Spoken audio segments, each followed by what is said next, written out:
October 19th is the last day that Out of Stock is on view at Contemporary Arts Museum Houston. Make plans now because this exhibition is fantastic and features work from teens across our city. But it's not just for younger audiences. This exhibit is for everyone and focuses on themes of consumption. I really enjoyed it. Again, you only have until this Sunday, October 19th to see it. Contemporary Arts Museum Houston is open Wednesday through Sunday, and admission is always free. Learn more at camh.org. This Dia de los Muertos, experience Dia in downtown. 4 days of culture, color, and connection will fill the heart of Houston. From blanket bingo and cocoa under the stars to Una Noche in Market Square Park. And of course, the 5th annual Dia de Muertos Parade and Festival. Plus, there's going to be live music and more at Discovery Green. Explore decorated storefronts in downtown and honor loved ones through art, music, and tradition. Celebrate life, Dia in downtown, October 30th through November 2nd. Visit downtownhouston.org/Dia for more details. Downtown Houston, get energized and revived.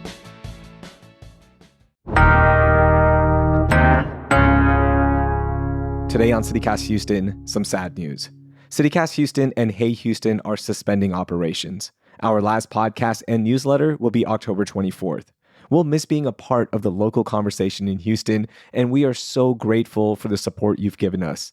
We've loved the conversations we've been having with you for the past 3 years, and we've especially loved helping you find all the best food in H-Town, hosting that perennial debate about the city versus the suburbs.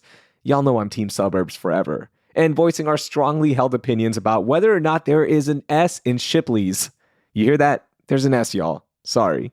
You've given us support at every turn, but media is a hard business, and local media is even harder. Ultimately, our bosses decided to close up shop here for now, with the hope that CityCast will be able to return to Houston in the future. For now, CityCast will continue operating in 13 cities across the U.S., including Seattle and the Twin Cities, which launch next week. Our last episode will be next Friday, October 24th, and we're going to use next week, our final week together, to share our favorite episodes of all time and what we've learned from reporting on Houston. We would love to hear from you about how this show has changed your life, even in the smallest way. Please email us at houston@citycast.fm or leave us an audio message at 713-489-6972. Now, I'm going to hand things off to my colleague and friend, Carlignon Jones, who's going to tell you more about today's episode. Thanks, Rahil. Rahil is on vacation, but he's going to be back next Tuesday for our last week of episodes. I'm Carlignon Jones, and I'll be your guest host for today. Today on CityCast Houston, Mayor Whitmire has broken his silence over the rainbow crosswalk removal, but some Houston City Council members aren't too happy with his response. Plus, a new conspiracy theory is emerging about the Bayou deaths, but does it hold any weight at all? We're breaking down all these stories and more with Cron.com's trending news reporter, Faith Bugenhagen, in our final episode of Friday News Roundup. It's Friday, October 17th. I'm Carlignon Jones, and here's what Houston's talking about. The Bayou death saga has continued, but now it's reaching the minds of police all the way in New York City. So there's a retired NYP sergeant named Kevin Gannon, and he's claiming that a group known as the Smiley Face Killers are responsible for the Bayou deaths happening in Houston. According to his claims, he said that there's hundreds of these suspicious drownings happening all across the U.S., and he believes that they're all connected. He's basically saying that there's this mysterious group of serial killers that they believe are targeting young men in their, early 20s and then dumping their bodies in water and then marking the scene with graffiti. Now, the detective claims that the dates, times, the locations are all kind of adding up. And he said that the only thing that is not in line with the other states or cities that he says this is happening in is that Houston has victims that are ranging into their 60s, right? Keep in mind that the authorities in Houston have definitely said that there is no signs of any serial killer happening or anything like that going on in the city. But I just thought this was so interesting because at this point, there's been conspiracy theories on TikTok and everything like that. But a detective coming forward to say this, what do you think about this? Do you think it's a valid concern? Okay, so I focus on the facts, of course, and I think that, everybody's reporting that this number is unusual. It's been such a concentration in our media landscape right now, understandably, because there are so many unanswered questions. However, do I think it would be the best to take a New York City former official's word as Bible? Absolutely not, and I would encourage Houstonians not to take that word for Bible. However, what I will say is there are a lot of unanswered questions. And so when there are unanswered questions, of course, individuals are going to start to speculate. As a news reporter, I would say focus on the actual news. And I would also say, please, dear God, if you're going on TikTok, don't believe everything you hear. You're absolutely right. I mean, Mayor Whitmire has said plenty of times now that this is not a new phenomenon, that bayou deaths have been happening for a while now, and that he's basically trying to say that, when homeless people pass away, a lot of the times they end up in the bayou. But with this whole conspiracy theory, I'm just looking at it like, oh my gosh, like, please don't scare everybody in Houston with this. As a person who likes to watch true crime stories and everything like that, when I saw this, I was like, oh God, like, where are we about to go with this whole situation? Because I know that when you get a detective involved, you're like, oh, okay, like he knows what he's talking about automatically. Automatically. There's definitely some, validity that you can extrapolate because it is an official saying it, but you have to think about, the region they're coming from, as well as, he's a former official, so he's probably not in the loop about things, especially coming from New York. But I will say I totally agree with you where, a person reading that story, reading that article, reading those remarks, of course, they're gonna be like, maybe, and again, it also doubles down to what you're saying about Whitmire, and some of our other local officials just not having the answers people are looking for. So we're going to try to jump to our own conclusions and connect dots where there may not be dots to connect until proven otherwise. Yeah, exactly. And then keep in mind once again that these deaths that have been occurring in the bayou, they have been both female and male, and the ages have ranged from the early 20s to their 60s. So whenever we're looking at if this is a smiley face killers or whatever the case may be, they typically focus on males that are in their 20s. So this whole conspiracy theory, I don't know if it holds any weight. If y'all want to tell us in the comments, definitely jump on Instagram and DM us and let us know what you think is going on. But we know that this has definitely been a phenomenon for the past few months. And frankly, it is scary, but let's stick to the facts, guys. Let's stick to the facts. Speaking of Mayor Whitmire, he has finally come forward to talk about the Rainbow Crosswalk. Can you tell us a little bit about this story and what happened? Yeah, so our reporter Gwen Howerton actually covered this. She did a phenomenal job. So if y'all want more information than what I'm about to say, please go to her author's page on cron.com. But basically, there was a press conference on Tuesday that was about the Rainbow Crosswalks in Montrose. For those who don't know, Abbott was basically ordering the crosswalks to be removed right after they were repainted. And the repaint process was a whole debacle within itself. So y'all can look into the backgrounding on that. But we finally got them repainted in the city, and Abbott came out and said, this is representing political values and political ideologies that he claims Texas is not in support of. And so he is ordering them to be removed. So a bunch of Houston officials organized, put a press conference this week on Tuesday and just opposed, that order, and also called upon Mayor Whitmire to say something, do something, try to take action. Well, Mayor Whitmire was one of the only Houston officials not there. And people were very quick to point that out on social media and news reports. But to your point, Carly, he did break his silence at city council on Wednesday, saying that he opposed this removal order, while also adding that the reason why the city is not taking such a vocal stance and opposition against this is because of the fact that Abbott does control funding arms to this city, and that puts us in danger of losing funding. which again, that is gaining some disapproval on Whitmire's end, but he did come out against the actual call to remove those sidewalks.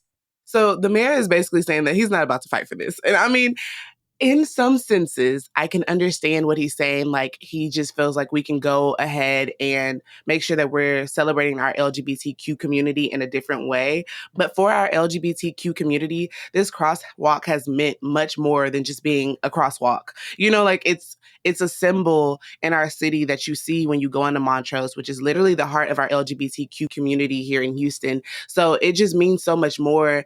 And I know that it's frustrating for the community to just be like, oh, like, our mayor's, he's like, I'm not fighting for this. Like, I would be so upset, so I get both sides of it. You don't want to lose the funding, and you don't want to put us in a bigger situation with not having funding for, because he said it would take funding away from the health department, criminal justice, housing. Like, these are the things that he's naming that could be jeopardized by trying to fight. And he literally said he feels like this is a fight that we would lose. So that's more so what he's thinking about, but he wants to find other ways to still honor the community. Now, with that being said, it's just like, you want your mayor to fight for you, like you want your mayor to stand up for you. But I guess it's more so a situation where it's kind of like pick your battles. I think that that's kind of where he's going with this one. But with him saying that he's not putting up a fight, does this mean that the crosswalk is guaranteed to go away, or is there any hope still? Yeah, so my understanding is that it will be removed. I do think that the organizers and the lawmakers that did come out in opposition and were at that press conference were evaluating their options and alternatives to try to push back on that. So I think that's definitely something that we're going to keep an eye on. But, again, it just is coming from so many sides of like calling upon the mayor to try to do something to your point. And I think people not feeling like they are being fought for. And even like the mayor could have showed up on Tuesday and said all of what he said in council. I think there's a lot of that, like, to your point, symbolic support that people are looking for, even if there's nothing that he can do, allegedly. And that's just not what's happening in this case. So we'll definitely keep an eye on it. I know Gwen Howerton will be all on top of what happens next, as she has been since this situation started. Yeah, but also I want to mention too that it's not just all on Mayor Whitmire. At the end of the day, he isn't the person that came up with this removal. He wouldn't have done it himself. Like, he has said that. But it's more so like Abbott is coming in and he's talking about removing a crosswalk. And I'm just like, we have bigger fish to fry. I just don't feel like this is what we should be worried about in the first place. Removing a crosswalk, especially after it was just painted, like, we're spending more money to remove it. Like, it's just kind of, it's counterproductive. Yeah, like, Exactly, and that's what we saw on our ends, just in terms of, like, the media discourse around it and how people were responding. There were so many people saying there are so many more pressing issues than paint on a crosswalk, which it is largely more symbolic than that, but in by definition, that concept.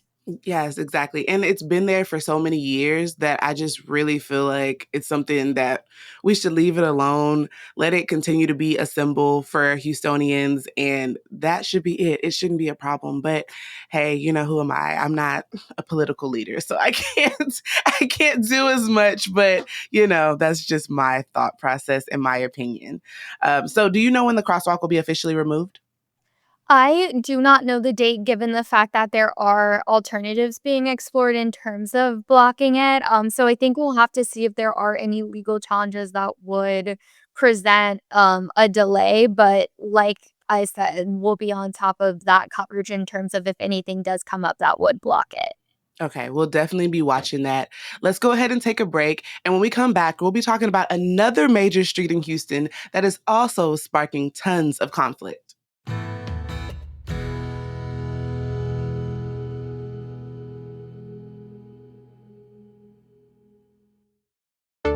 If you're anything like me, then you're always looking for design inspiration, and one way to get that is during the 2025 AIA Houston Home Tour. From October 18th through the 19th, this self-guided tour gives you the rare chance to step inside some of the city's most stunning custom homes, all crafted by some of Houston's top architects. Whether you're dreaming up your own perfect space or just love exploring amazing designs like I do, this tour is a must. Each home is a masterpiece, showcasing the collaboration between homeowners, architects, and builders. And the best part, you can chat with the architects right there on site, so you can get tips, ask questions, and soak up all the creative vibes, so maybe you can start designing that perfect space in your home. Don't miss out on this unique experience. Get your discounted tickets right now before October 17th before the prices go up. Head to AIAHouston.org for tickets and information. That's the AIA Houston Home Tour, October 18th through the 19th. You won't want to miss it.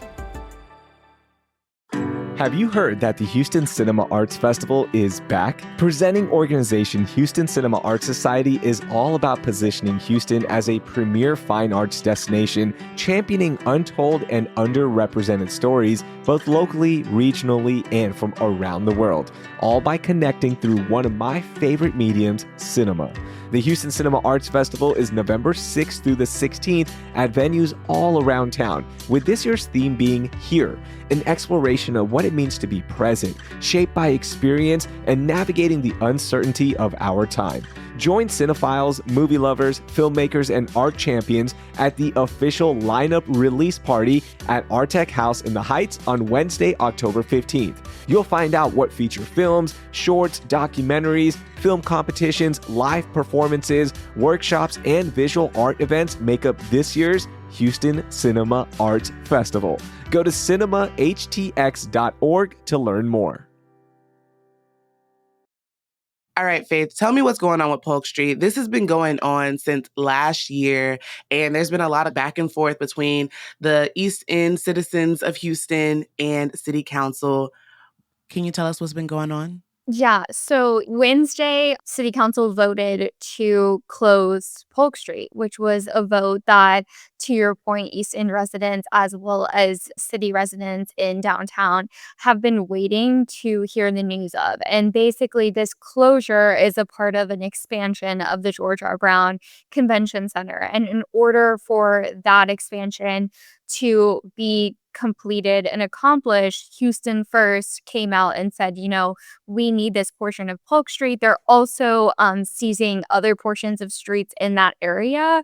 But Polk Street specifically really triggered the protest of people that live in that area, even people in the East End, speaking out against the fact that this is a part of their community and the city would just take it for that expansion. And a lot of people were against it, particularly because of the fact that there was what they claim to be a lack of community engagement in that decision-making process.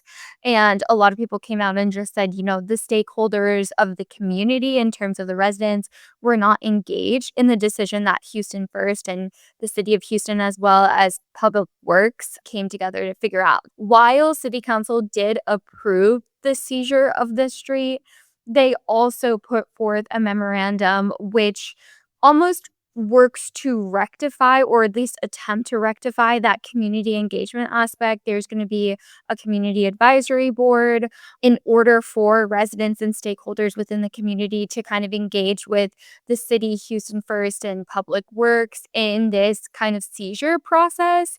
And essentially the vote, although being the first steps to seize the street, there will be another vote in the future in case any of the portions of the memorandum or any of the portions of the seizure is not carried out to the communities or even fellow city council members' liking.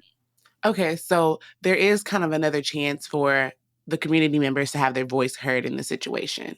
But regardless, Polk Street will be removed. Is that correct? Yes. So that is the kind of understanding of everything working. And again, that's a part of the $2 billion expansions of the convention center, which Houston First defends, throughout the entire city council meeting on Wednesday.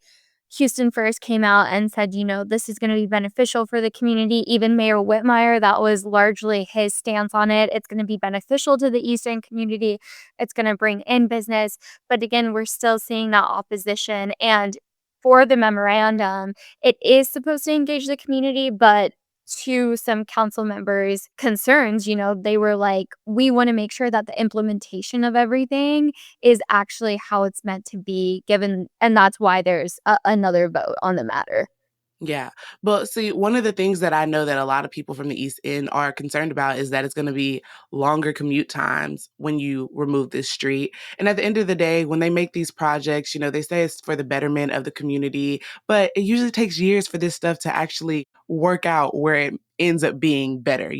Construction takes a long time to do. So I understand exactly like where they're coming from because I have construction over here. I live off of Westheimer, and we all know there's always construction this way. So I know how frustrating it can get. But I'm just wondering, has City Council mentioned anything about like an alternative route that could replace Polk Street in the meantime so people won't be as frustrated? Have you heard anything about that? Yeah, so to your point, there are concerns about commutes as well as foot accessibility, like in foot traffic. This is supposed to make it walkable and pedestrian friendly in the areas of the convention center, but Easton residents aren't going to directly benefit from that because it's in the convention center. So part of Wednesday's discussion is to make Leland Street, which is within that area, a two-way conversion, like two-way lane, in order to increase that accessibility, to your point, with commuting and all of that. So that's something that the council members were really stressing, like, hey, if this is a part of your plans and Houston First and Houston Public Works and the city is committing to this, then this has to be prioritized and actually happen because we're giving Polk Street. So it's kind of that like change and trade, if you will, in order to answer to some of the community's concerns. But it just goes back to, who is benefiting from the expansion of the convention center versus what communities are being taken from that are often left, taken from instead of benefiting from a situation. Yeah, that's a perfect point because at the end of the day, yes, expanding GRB can be good for our city in the ways of bringing in more money, more opportunities, but then it's also like you're leaving these residents, with the short end of the stick because they're having longer commute times, they're having more trouble getting to and from where they need to go. Like it just creates a lot of problems, but hopefully it ends up being something good for our city at some point. I don't know. Another part of our community that is feeling left behind right now is our immigrant community in Houston because Attorney General Ken Paxton is coming for an immigrant-led rights organization called FIEL. We've had FIEL on the podcast before. Cesar Espinosa, he is the executive director of that organization, and they are very passionate and they do a lot of work in the community to really help our immigrant population here in Houston. Well, Paxton is coming for them. He filed a lawsuit in 2024 that is claiming that the organization unlawfully engaged in political activities despite claiming a tax exempt nonprofit status. So basically, what he is specifically upset about is that he said that Fiel told people openly to vote against Donald Trump and told Texas lawmakers to vote against border security litigation. Paxton is saying by engaging in these activities that Fiel is violating and breaking laws that govern charitable organizations. So again, this was filed originally in 2024, but the update to this story is now that a 15th Court of Appeals basically is kind of opening and clearing the way for Abbott to go ahead and move forward with this lawsuit. This opinion in this case basically doesn't rule that the organization has to close down or anything like that just yet, but it kind of kicks it down for a discussion to go back to the lower courts. And from there, they'll make some decisions. But right now, Attorney General Ken Paxton's office is celebrating this situation. It was literally on their website. This is where I saw this, and I saw it in the Houston Chronicle as well. But it was on their website about how they'll be able to move forward with the efforts to try to shut Fiel down. I don't know about you, but to me, I get that there has to be some laws in place to make sure you're in good standing with your nonprofit. But this just kind of feels like a political chess move and almost a suppression of free speech in ways. So I was really taken aback by this story. Yeah, yeah, absolutely. It reminds me, it's not directly connected, so let me be clear, but it does remind me of his litigation efforts against Annunciation House, which is in El Paso, and it functioned differently than Fiel. I believe it was a shelter. I covered that case. And yeah, I mean, Fiel is helping people in the community. Houston is so Hispanic and Latino populated that these individuals are getting help across a broad band of perspectives and positions and immigration statuses, and they're not, just doing something overtly illegal. And so to see Texas lawmakers, specifically Paxton, come for groups that are just helping everyday Texans, everyday Houstonians. That is what it is. I think it's what is a pattern in the Attorney General's office. But I think that with the lower court discussion, it will be interesting to see kind of what ruling they do conclude to, because of the fact that, to your point, this wasn't a ruling on whether or not they can operate. This wasn't even a ruling on their legality status. It was solely a ruling of, hey, Paxton, you can continue to litigate this. And we know that he will, because he's lauding this in general as a victory, and it's not even yet a ruling on, hey, Fiel, you need to shut down, or hey, Fiel, you're doing something illegal. So I think we'll just have to see how this plays out in lower court and go from there. Yeah, it almost feels like an attack on like civil rights issues coming from our Texas lawmakers for, Fiel. And then also earlier when we talked about the LGBTQ community and the crosswalk, it's just like the issues that our Texas lawmakers are focusing on just definitely feel like political moves instead of actually focusing on the actual issues that we have in our communities. Like, there's crime. there's just so many other things. There's people that don't have like proper housing.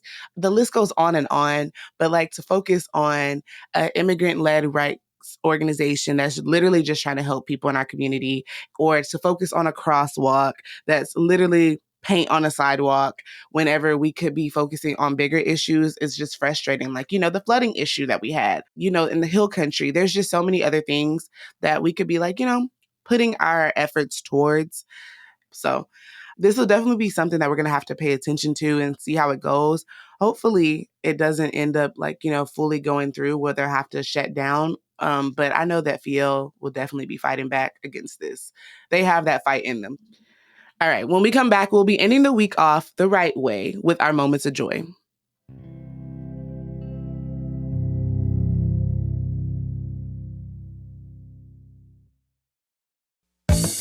Find your fall vibes in Pearland with October events worth getting out of the house for. Pearland Restaurant Weeks runs through October 31st with 19 participating restaurants and curated meals benefiting the Pearland Neighborhood Center. Prepare for a ghostly good time at the Hops and History Cemetery Tour on October 18th and 24th. Partake in a hike through history from Valentin's Brewing Company to Pearland's oldest cemetery, led by special pathfinders from the past, hear from early Pearland residents, and enjoy a cold beverage back at the brewery. Gather your shopping buddies and join Pearland Boutiques on October 24th and 25th for the Pearland Boutique Shop and Hop. Enjoy drinks, snacks, and incredible shopping while exploring the city and completing your event passport. Find more details about all of Pearland's pumpkin spice fueled activities at visitpearland.com/events. That's visitpearland.com/events.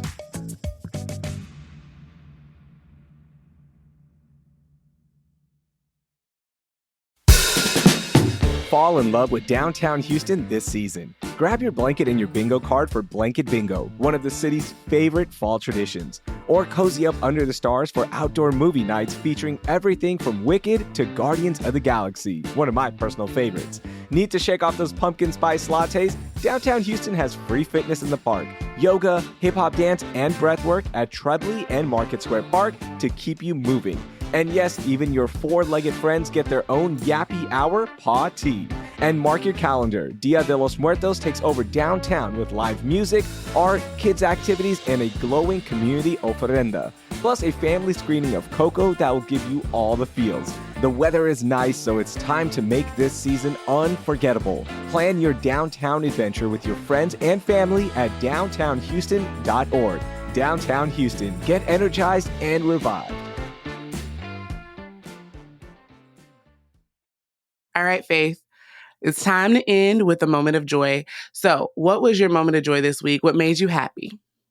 Yeah, so my moment of joy is actually recording this episode, mainly because, as the listeners will now know, I know that CityCast Houston is coming to an end, and I think it's just been such a big part of my early career here in Houston. I've been reporting on the community for like 4 years now. It's where I started my professional career. It's where I'm from. And I remember starting out at the Houston Press and driving into work every day and listening to CityCast Houston. And I always remembered, like, I listened to these journalists, listened to these experts, listened to y'all, and I was like, I just never thought I would ever be on something that I listened to every single day. And then Raheel and I connected, and I became like a regular contributor. And I think it just goes to show like my growth as well as y'all's generosity in platforming journalists in the community that do highlight and are like boots on the ground doing the work every day. And I'm just very appreciative of it. And I'm also just proud of y'all's team. I'm proud of myself for even like hearing myself on a podcast that I listen to. So I'm just really grateful for everything that y'all have done in the community, not only just for myself, but also all other, journalists that y'all have had, my friends on here, my colleagues on here. So it's just going to be a huge loss for this community. Yeah. Oh, thank you so much, Faith. Yeah, this is our last Friday news roundup. So I'm definitely like shedding a tear with you because just like you said, 4 years ago, that was my start in journalism and it was right here at CityCast Houston. So I've grown so much from this podcast. I've learned so many different things, had so many opportunities. I got to meet so many great people like yourself. And so just getting to connect with other journalists and being a part of our community and helping build something so positive for our community was an honor. And I'm happy that I've gotten the opportunity to work with everybody here at CityCast, my colleagues. It's just been great. Like, I love everything about it. And I'm so grateful for the opportunity and sad that this is, ending. But, thank you so much for all the efforts that you've brought to CityCast as well. I really appreciate you coming on, being a contributor. You were always great. So you're a part of my moment of joy as well. Aw, thank you so much. All right. Well, Faith, thank you so much for being on CityCast Houston today. I greatly appreciate it. And I had a lot of fun with you. So I'll see you around Houston. Yeah, sounds good. Thank you so much, Carly, for everything and for having me on today. I appreciate it. That was Faith Bugenhagen. She's the trending news reporter for Cron.com. I've linked all the stories that we talked about today in our show notes. And as Raheel said earlier, we would love to hear from you about how CityCast Houston has impacted your life over the past few years. If you have any words of wisdom or just want to show us some love, send a voicemail to 713-489-6972. Thank you. That will do it for this week here on CityCast Houston. Our producers are Carlignon Jones, Lizzie Goldsmith, Elizabeth Kama, and PJ Shahamat. Our newsletter editor is Brooke Lewis, and I'm your host, Raheel Ramzanali. Our music is by the band All the Kimonos, with additional music courtesy of Isola James via epidemicsound.com. We'll be back on Monday for our last week of shows and a celebration of our favorite episodes that we've made. Thank you for listening, and have a great weekend.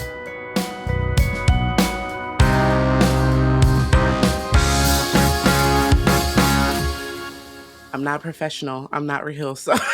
You are no, come on now. I listened to the dating advice for like dating in Houston episode and I was like, yes, Carly. Thank you. I try.